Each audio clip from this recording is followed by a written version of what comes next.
अगर मैं गलत नहीं हूं तो आप लोगों को अच्छा मार्केट दिखा होगा and I am pretty sure कि आप लोगों को मजा भी आया होगा। राइट। बहुत लोग अक्सर ये सवाल पूछते हैं कि आप हमेशा ये क्यों बोलते हो कि आपको रिस्क मैनेज करना चाहिए। ये वीडियो बहुत अच्छा एग्जांपल है आपको ये बताने के लिए कि रिस्क मैनेजमेंट इकलौता ऐसा तरीका है जिससे आप कैसे भी मार्केट को हैंडल कर सकते। द ओनली डिफरेंस बिटवीन आप जो नए हैं और हम जैसे बंदे जो थोड़े पुराने हैं वो ये है कि आप हमेशा अच्छे की सोच की तैयारी करते हो, हम हमेशा खराब के सोच की तैयारी करते हैं। फिर पता है क्या होता है, जब एक ऐसा दिन आता है जहां पे मार्केट गिरता है तो आप उसके लिए तैयार नहीं होते, हम उसके लिए तैयार होते हैं। लेकिन जो अच्छा टाइम होता है आप उसके लिए बिल्कुल तैयार होते हैं।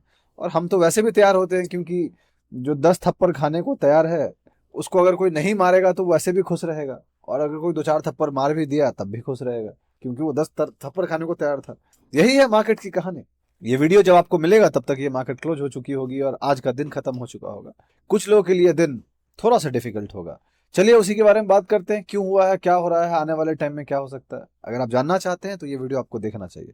तो चलिए स्टार्ट करते हैं फिर।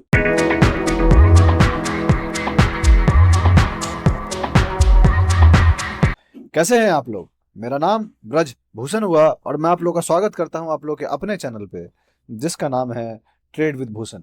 ये वीडियो में हम ये डिस्कस करने जा रहे हैं कि मार्केट्स में क्या सब चल रहा है और हम आने वाले टाइम में क्या उम्मीद कर सकते हैं। राइट, क्या क्रैश आ रहा है, क्रैश होगा, मार्केट गिरेगी यहाँ से बुरी तरीके से।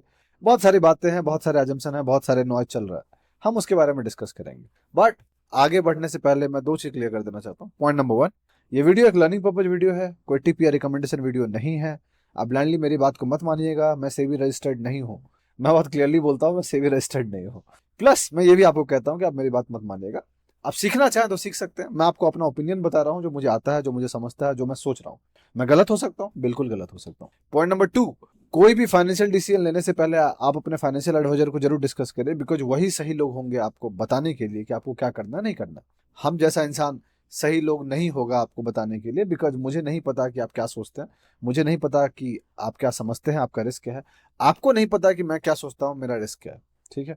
सो मार्केट में क्या हो रहा है, मार्केट में बहुत सारी चीजें एक साथ चल रही हैं, धीरे धीरे, स्लोली बट श्योरली।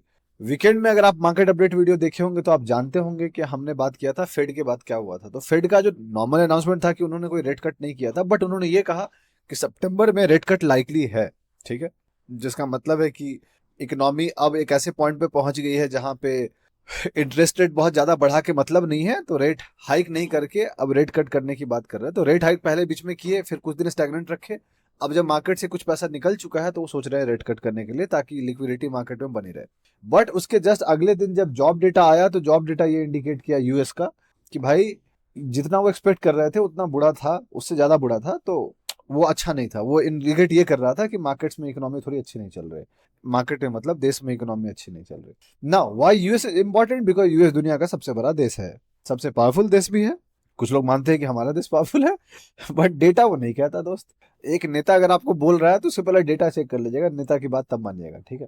तो यूनाइटेड स्टेट्स बहुत बड़ा देश है, काफी बड़ी इकोनॉमी है उसकी। तो वहां पे जो जॉब डेटा है वो बहुत मायने रखता है उनकी, बिकॉज यूएस बहुत ज्यादा ध्यान देते हैं। और कोई भी इकोनॉमिक जब कंडीशन खराब होती है तो सबसे ज्यादा जॉब्स को ही देखा जाता है। दो ही मेजर चीजें, जॉब्स और इन्फ्लेशन। अगर जॉब रहेगा नहीं तो लोगों की लाइवलीहुड चलेगी नहीं, और लोगों की लाइवलीहुड चलेगी नहीं तो इकोनॉमी में पैसा कैसे घूमेगा। राइट, आप पैसा कमाइएगा तभी खर्च कीजिएगा ना, जब आप पैसा ही नहीं कमा रहे तो खर्च कैसे कीजिएगा। तो जॉब नहीं होने का मतलब है कि बाहर के देशों के लिए, इंडिया में जॉब नहीं होने का मतलब है कि बढ़िया टाइम चल रहा है। बाहर के देशों में जॉब नहीं होने का मतलब है कि आपके बुरे टाइम चल रहे हैं। तो ये चीज है। सो ये सारी बातें चल रही थी, फिर अचानक से उधर जापान की कहानी आ गई। जापान की जो करेंसी है येन, वो अपना पावर खोने लग गई और जापान का जो इंडेक्स है वो बुरी तरीके से गिरा। क्यों? क्योंकि जापानीज बैंक जो है वो उन्होंने अपना रेट हाइक किया है। राइट, तो 0% से 0.25% पे चलेगा, जिसके कारण करेंसी उनकी गिरी एंड मार्केट उनका गिरा। तो चलते हैं चार्ट्स पे एंड देखते हैं क्या हो रहा है। सो चार्ट्स पे चलने से पहले मैं आपको दिखाना चाहूंगा कि इंडियन मार्केट क्या कर रही है। इंडियन मार्केट में वैलेंटाइन डे चल रहा है। Right, happy Valentine's day. सब जगह लाल है सिवाय इंडिया विक्स को और कुछ बहुत लिमिटेड स्टॉक्स को छोड़ के। तो निफ्टी आप देख सकते हैं कि 658 पॉइंट्स डाउन है जब मैं वीडियो बना रहा हूँ। निफ्टी करंट प्राइस 24,059 रुपीज के आसपास है। अगर आपने मार्केट अपडेट वीडियो देखा होगा तो आप ये जानते होंगे कि वहां पे हमने एक लेवल को डिस्कस किया था और मैंने आपको बोला था कि वो लेवल याद रख लीजिए, जब तक वो लेवल टूटेगा नहीं तब तक कुछ बुरा होगा नहीं। वो लेवल अभी भी इंटैक्ट है, जो लेवल है 24,000 से लेकर 24,100। जो नंबर मैंने बोला था 24,074 बोला था, बट वो जो जोन था वो 24,000 से लेकर 24,100 है। अभी तक हमने उसको ब्रेक नहीं किया है। नीचे हम गए थे आज, but we are getting support. अगर हम इसको ब्रेक कर देते हैं, हो सकता है कल हो जाए, हो सकता है परसों हो जाए, तो फिर प्रॉब्लम है। बट एक चीज याद रखिएगा, ये लाइन याद रखिएगा कि जब भी एक ऐसा दिन आता है जब इतना बुरी तरीके से हम गिरते हैं, तो बहुत जल्दी एक बाउंस भी हमें देखने को मिलता है। लेकिन क्या वो बाउंस सस्टेन करेगा या वापस से हम नीचे गिरेंगे, वो देखने लायक होगा। तो मुझे ताजुब नहीं होगा कि कल हम थोड़ा बाउंस कर जाएं या परसों थोड़ा बाउंस कर जाएं, तो उसका ध्यान रखिएगा। ठीक है, अब चलते हैं चार्ट्स पे। आपके सामने जो चार्ट है वो निफ्टी स्मॉल कैप का चार्ट है। निफ्टी स्मॉल कैप आज 4.21% नीचे गया है। मैं आपको निफ्टी पे ले जाना चाहता हूँ। निफ्टी 2.71% नीचे है। यही लाइन मैंने ड्रॉ किया था पिछले मार्केट अपडेट में, और ये जोन अभी तक आप देख सकते हैं इंटैक्ट हम चल रहे हैं। अगर हम इसको ब्रेक कर देते हैं, this is a good gap down. मैंने बोला था कि काफी दिन बाद ये गैप डाउन हुआ है, और फिर से ये सेकेंड गैप डाउन है बैक टू बैक, तो ये एक अच्छा गैप डाउन है। Now this zone will be acting as a resistance. अभी मैं सपोर्ट रेजिस्टेंस बात करने नहीं आया हूँ। नॉर्मली जो मैं आपको बताना चाह रहा हूँ वो है, अगर ये जोन टूट जाता है तो फिर हमारे लिए थोड़ा सा करेक्शन आएगा, जो कि बहुत जरूरी है मार्केट में। अगर नहीं आएगा तो प्रॉब्लम। अगर फिर जो अगला सपोर्ट देखने लायक होगा वो ये देखने लायक होगा, 23,200 से लेकर 23,300 का जोन। ठीक है, जो मैं आपको दिखाना चाहता था वो ये है कि इंडिया विक्स जो है वो 16.8 का लेवल क्रॉस कर गया है। मैं डिविक्स के बारे में हमेशा बात करता हूँ, और आज के दिन इंडिया विक्स ऑलमोस्ट 50% ऊपर था, अभी 42.53% ऊपर है। आई विश कितना पोर्टफोलियो ऊपर होता। Levels to watch on now, इसके ऊपर सस्टेन करता है कि नहीं ये देखने लायक होगा। अगर करता है तो अच्छी बात है, और अगर नहीं करता है तो देखना है क्या ये इसको ब्रेक करता है, विच इज 27 का लेवल। अगर 27 का लेवल ब्रेक कर देता है तो विच गोज विदाउट सेइंग कि मार्केट थोड़ा सा एक रोलर कोस्टर राइड पे आएगा, जो कि मजे आएंगे देख के। ठीक है, अब मैं आपको दिखाना चाह रहा था जापानीज मार्केट का, जिसका इंडेक्स है निक्की जापान। आप देख सकते हैं कि निक्की बहुत अच्छा कर रहा है चार्ट्स पे, और निक्की इतना बढ़िया कर रहा है ऐसा देख के लगता है कि यूनाइटेड स्टेट्स इस पे अटैक करने वाला है। पिछले 11 जुलाई से आज के रेट में अभी क्लोजिंग तक 24% डाउन है, और आज का वीक अगर कैलकुलेट कर लीजिएगा तो 28% डाउन था। आज ही जब मैं वीडियो बना रहा हूँ 7.66% नीचे है, एक सर्टेन पॉइंट पे 10% नीचे था। तो बैक टू बैक 3 दिन बुरे तरीके से गिरा है। इससे पहले गिरा था, बट ये 3 दिन बुरे तरीके से। यूनाइटेड स्टेट्स का जो रसेल है इंडेक्स, यूएस 2000, या रसेल इंडेक्स भी बुरी तरीके से गिर रहा है।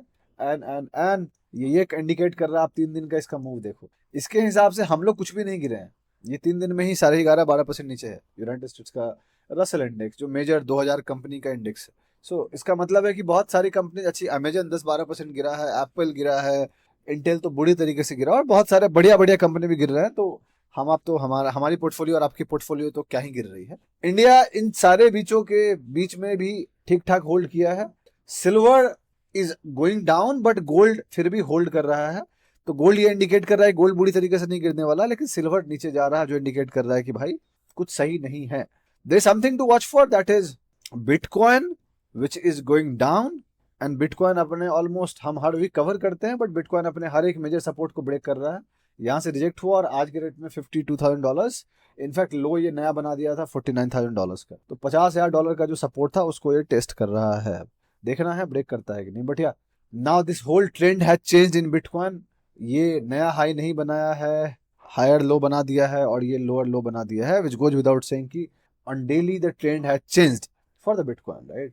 तो ये बात है। उसके बाद चलते हैं इंडियन मार्केट पे। तो इंडियन मार्केट जो कहानी है वो इतनी ही सिंपल है कि मैं क्या कर रहा हूं मैं आपको ये बता देता हूं। मैं बहुत सिंपल सा कर रहा हूं। अगर आप मुझे इंस्टाग्राम पे फॉलो कर रहे होंगे और ट्विटर पे फॉलो कर रहे होंगे तो आपको पता चलेगा कि मैं जो chart of the week share करता हूं उसमें 3 पोजीशन मैं आज निकला हूं, और कुछ पोजीशंस मैंने छोड़ दिए हैं देखने के लिए कल कैसा बिहेव करता है। वो 3 पोजीशन मेरे निकलने के पीछे वजह था कि उनके स्ट्रक्चर थोड़े अच्छे नहीं थे, और मुझे लग रहा था कि सुनो लेटर से निकलना था, बट आज मैंने सोचा निकलने का। तो ठीक है, आने वाले टाइम में जो मेरी कमजोर स्टॉक होगी उसको मैं लेके निकलूंगा, जिसके चार्ट स्ट्रक्चर खराब हो रहे होंगे। जो मजबूत स्टॉक होंगे मैं उनके साथ रुकूंगा।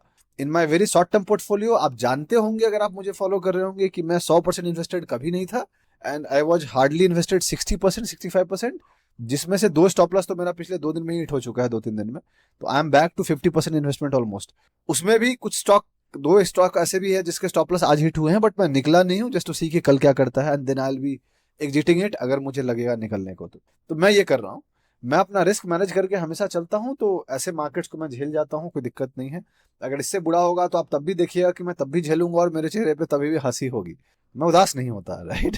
सो पॉइंट बहुत सिंपल है कि मार्केट क्या करेगा ये किसी को नहीं पता। अगर आपको कोई कहता है कि उसको पता है, वो झूठ बोल रहा है, किसी को नहीं पता। The only thing which we know is हमें क्या करना है। मुझे बस यही पता है कि मुझे क्या करना है और मुझे अपने स्टेप्स कैसे लेने हैं, दैट्स इट। बहुत लोग होप में होंगे कि ऐड करना है, मैं आपको यही कहूंगा कि मैं ऐड नहीं करने जा रहा हूँ, आपकी पता नहीं, आप कीजिएगा तो कीजिएगा, अपना रिस्क मैनेज कीजिएगा, but I am not going to add anything blindly. I will be much, सिवाय एंजल वन के। एंजल वन मैंने ऐड किया है आज, ऑब्वियस था, मेरे एंट्री से और नीचे प्राइस मिल गया, which was much better entry for me because market ही ओपन नीचे हुआ था, तो so I got a good entry into Angel One. So stop loss मेरा छोटा हो जाएगा। एंड या क्या, last but not the least, कि मैं यही कर रहा हूं, देखना है मुझे ये है कि कल क्या होता है। Now the level to watch for जो आज है, एक नया लेवल 24,000 का तो है ही है, but the another good level is this one, the low of this day, which is the low of this day was 23,893 in precise. अगर मैं बोलूं तो 23,890 जो लेवल है, ये देखने लायक लेवल होगा। अगर हम इसके नीचे चले जाते हैं, विच गोज विदाउट सेइंग कि मार्केट्स और नीचे जाना चाहता है, और वो फॉलो थ्रू कंफर्मेशन हो जाएगा। जब तक हम इस लेवल के नीचे नहीं जाते हैं, everything is okay for now, उसमें कोई दिक्कत। सो आज के लिए यही है। आई होप आपको सीखने को मिला होगा। अगर आपको अच्छा लगा है तो आप लाइक कीजिए, सब्सक्राइब कीजिए, चैनल को सपोर्ट कीजिए, अपने दोस्तों को बोलिए सब्सक्राइब करने के लिए, शेयर कीजिए उनके साथ। बहुत जल्दी मैं आपसे अगले वीडियो मुलाकात करूंगा, तब तक के लिए अपना ध्यान रखें, अपने घर वालों का ध्यान रखें। चीयर्स।